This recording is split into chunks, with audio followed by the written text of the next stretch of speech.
McCauley at Pray It Off in Syracuse, New York. And you know, every week we talk about different topics and we talk about some different diet plans, like maybe the Mayo Clinic or Mediterranean diet or low sodium. And I've talked about letting go before. And the reason I want to touch on it tonight is it's one of the hardest things to do. One of the hardest things to do. The other night, right before we were eating dinner, and my meals are sacred. I eat lunch and dinner, no snacks. So get out of my way. You know, and right before dinner, I think it was Tuesday night, I checked my work emails, which I can do on my phone. Yes, I'm insane. Why would I do that? And I got an email from someone, and it was the most upsetting email and so untrue. And I'm reading it, and I said, what am I reading here? And I was so upset, it ruined my dinner. I stewed on it all night. I didn't sleep well that night. And the next day, everything got resolved. But I just had a really hard time letting it go, just compartmentalizing it and setting it over here. I prayed about it too. And it just seemed like I need to pray maybe harder. One of the hardest lessons in life is letting go. Whether it's guilt, anger, love, loss, or betrayal, change is never easy. We fight to hold on and we fight to let it go. There was this movie, and I don't even know. It had Leonardo DiCaprio and Matt Damon. Remember that one? It was a gangster movie. They were gangsters. But anyway, Matt Damon says to his girlfriend, I'm Irish. I keep doing the same thing even if it's bad for me. That's what we do. We just keep doing it because that's what Irish people do. I've always done it. I'm going to keep doing it. I looked around my house, and I have pictures hanging in the same spot that I hung them 30 years ago. All right, 30 years, moved in, boom, picture goes there. That's the way it always was. Why would I let it go? Why would I change it up? Because I'm riding my bike in my office now going, oh, I'm going to move that, I'm going to change that. It's exciting thinking about change now. But we need to let go. The last time I did something on letting it go, one of the table mates came up to me and said, whoa, I'm not naming names, Ellen, but my table, woo, we talked about letting it go, and one person said, oh, I'm never forgiving this person. I'll go to my grave hating their guts. And I'm telling you, you think it was a one example? I heard from multiple people that there's multiple people in the group hanging on to stuff because there are valid reasons. If someone hurt you that bad, it's hard to let it go. If someone hurt your child, it's hard to let it go. I mean, I always hear about these people in court that say to their child's murderer, I forgive you. And I'm like, how do they do that? Are they superhuman? Only through the grace of God. So we're going to talk about letting it go. And one of the reasons I really want to talk about it is because I stink at it. I'm not good at it. I'm terrible at it. My whole family's terrible at it. We just gnaw at that bone and we just go over and over and over and over. And my poor beloved husband, who's got the patience of Job, I'll say to him, can you believe that? What do you think about that? How about that? And then 5 minutes later, well, what if I said this? What if I did this? What if I did this? And he's so patient. He just answers. I go, I'm going to let it go. And then he's, wait for it. She's not letting it go. He knows I'm not. He knows like a few minutes later I'm going to go, well, what about this? What about that? So everything we have, everything we are, everything we hope to be is a result of God's grace. And I have to think about that. Is it the crisis du jour? Is a bad email a crisis du jour? Am I going to be laying in a bed at Francis' house going, remember in 2022 when I got that bad email? I don't think I will. We need to say, is this big crisis or is this little crisis? And we need to really deal with it in that manner. There's a book that's called Don't Sweat the Small Stuff. I must have read it 5 times. Because I'm very good at sweating small stuff. So, Prayer is not simply something that we do. It's a relationship and an acknowledgement of just being alive. Lord Jesus Christ, Son of the living God, thank you for this life. Help me not to take such petty crap so seriously. I mean it. Few people approach their lives with the urgency that it deserves. We are running headlong to our deaths, and yet we all think we're going to have all the time in the world. You know, Bob and I have talked about retirement, and like, we're not going to have enough money. There'll never be enough money, ever. If we don't retire while we're young and fit, when are we going to retire? You know, when I have a walker? I mean, I'm not saying anything bad about walkers. I just don't want to retire at that point. So, we need to, I love this. So many people say, I have flaws and I'm prone to sin, but nobody's perfect. Things are going well, and we can't help but see ourselves as generally doing the best we can. I'm doing the best I can. I cannot tell you how many people tonight that I said, how you doing? And they said, hanging in there. At least 15. Now, to me, hanging in there means my life kind of sucks and I'm hanging on by a thread. You don't say hanging, you say, great, fabulous, everything's super. When you are hanging in there, you're kind of miserable because I'm just hanging in there. And then here's what I love, people at work, I go, hey, how you doing? I'm here. How do you respond to that? Okay, great, good to see you. And there's one person who really doesn't like me too well because she thinks I'm too chipper. Because, you know, I'm up at 4 o'clock in the morning. By the time they haul their panties in, I've been up for hours. I'm like, hey, how you doing? They're like, oh, yeah. So the thing is, are we complacent with our lives? Are we complacent with our faith?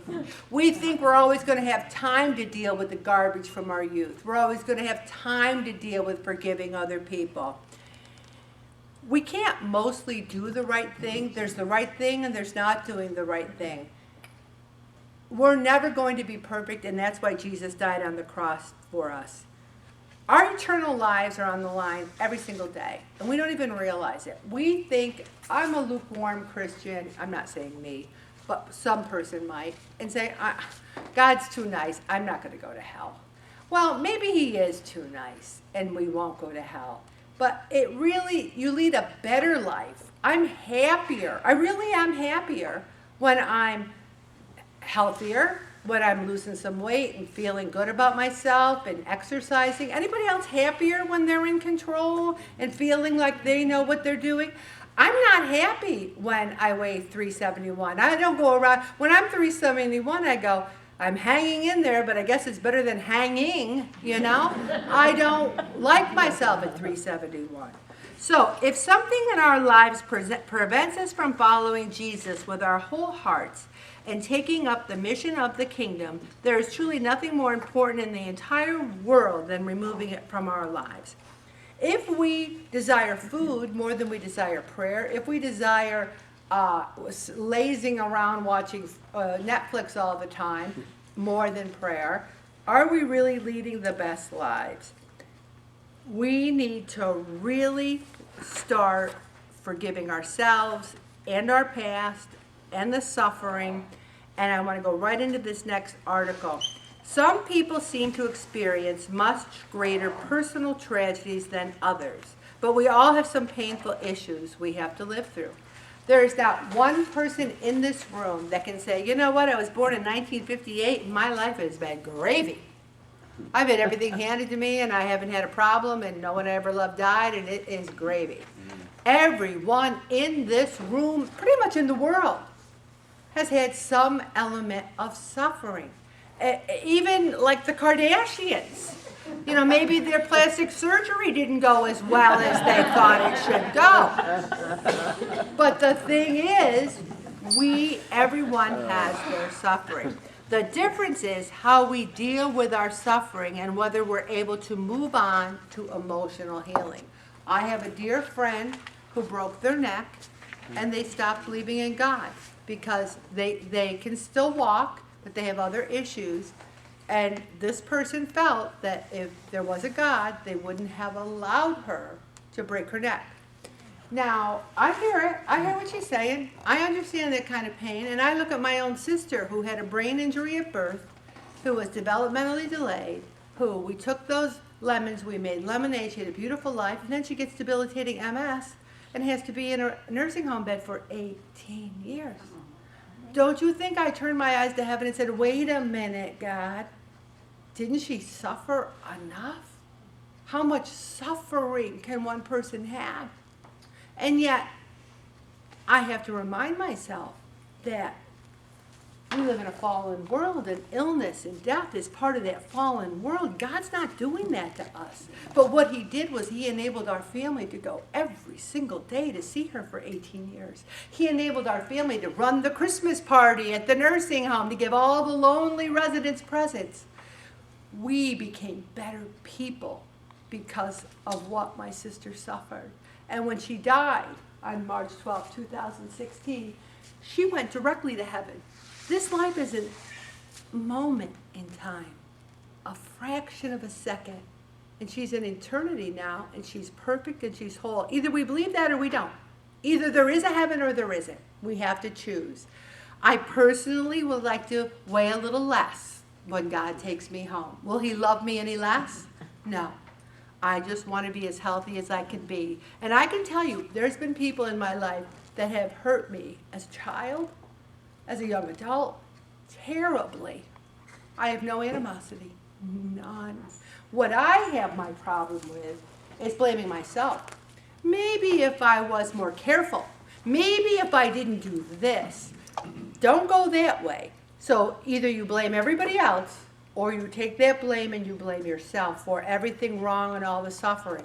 I'm an idiot, I'm stupid, I'm this, I'm that. We need to forgive others and we need to forgive ourselves. Forgiveness is huge. There's someone I love so much who's had such pain in their lives, and there's been some real forgiveness issues. And this person says, I can't do it, I cannot forgive. And guess what? We can't. Only God can help us forgive. When Jesus is on the cross and he says, Father, forgive them. They know not what they do. That's the example that he wants us to have. We cannot change the past. We can only become stronger from it. And then it says, you forgive yourself because you did the best you could at the time. I always have trouble with that because I think I didn't do the best I could. I could have done better. When you're a perfectionist, you don't give yourself that excuse. You don't say, I did the best I could. You say, you could have done better. And that's where you have to let go and say, you didn't. You didn't do better. So let it go. I even have emotion. Let it go. Let it go. Let it go. All right, we need to take back our own power. You know, we have to move on and detach ourselves from the event. And one of the things, somebody at work came to me and told me about a problem they had on the weekend, something bad. And she said, you're the only one I could tell. And I said to her that we're going to pray right now. And I prayed for her and with her. And then she said to me, came in a little louder, later, she goes, I can't let it go. It's ruining my whole day. I said, here's what you're going to do. You're going to say, when you start to think about it, you're going to say, not today. You're not going to think about it today. So every time that thought comes to your head, you just say, not today. And by 4 o'clock when she was walking out, she stopped by my office and she said, Ellen, and she was a little choked up. She goes, not today. She goes, that's what I did, and it really helped me. Mm-hmm. And then even today, she came in, and right when she started, there were some people being kind of mean to her. And I said, you don't think people were mean to me here? Some people are still mean to me because I'm too chipper. I said, here's what you do. You say to yourself, are they going home thinking one thought about me?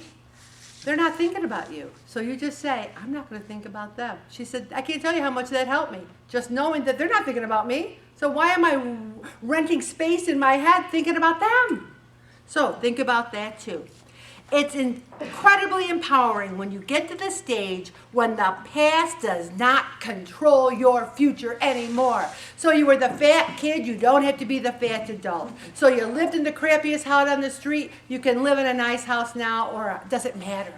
What matters is your soul. And I love this. When you look in the mirror and hate what you see, you need addictions to survive. God said, love others as you love yourself. I'm going to stop right there, God.